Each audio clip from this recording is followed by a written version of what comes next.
কক্সবাজারের সমুদ্র সৈকতে ঝাউ গাছ থেকে ঝুলন্ত অবস্থায় তরুণ সাংবাদিক আমিনুল্লাহর লাশ উদ্ধার করে পুলিশ। এর আগে উখিয়া থানার তৎকালীন ওসি আরিফ হোসাইনকে দায়ী করে সামাজিক যোগাযোগ মাধ্যমে এক ভিডিও প্রচার করেছিলেন নিহত আমিন।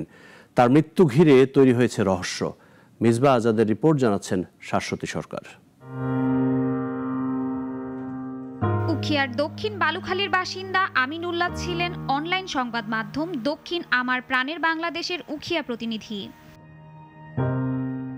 বৃহস্পতিবার সকালে কক্সবাজার সমুদ্র সৈকতের ঝাউ গাছ থেকে ঝুলন্ত অবস্থায় তার মরদেহ উদ্ধার করে পুলিশ।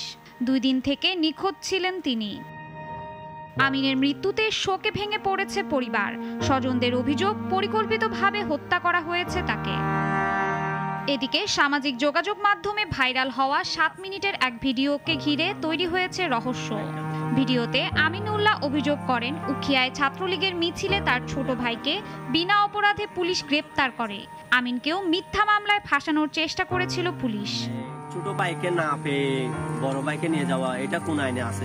ভিডিও বার্তায় আমিনকে বলতে দেখা যায়, পুলিশের অত্যাচার বন্ধ না হলে আত্মহত্যার পথ বেছে নেবেন তিনি। আর এই ঘটনার জন্য দায়ী থাকবেন উখিয়া থানার পুলিশ। যদি আমি আত্মহত্যা বা কোনো কিছুর সাথে সম্পৃক্ত হই, আমার শুধু এই দায়ভার থাকবে উখিয়া থানার পুলিশের, কারণে আমি আত্মহত্যা করব। ছেলের মৃত্যুর সুষ্ঠু বিচার চান আমিনের মা।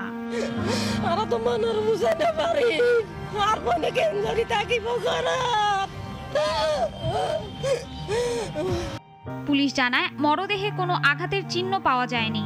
প্রাথমিকভাবে আত্মহত্যা বলেই মনে করছেন তারা। আমাদের কাছে তেমন কোনো তথ্য না, আমরা লাশটা পাইছি। এটার মৃত্যুর কারণ জানার জন্য আমরা তাদের পরিবার আমাদের কাছে মৃত্যু সংক্রান্ত অভিযোগপত্র। তবে হত্যার অভিযোগও খতিয়ে দেখবেন বলে আশ্বাস পুলিশের। শাশ্বতী সরকার, নাগরিক।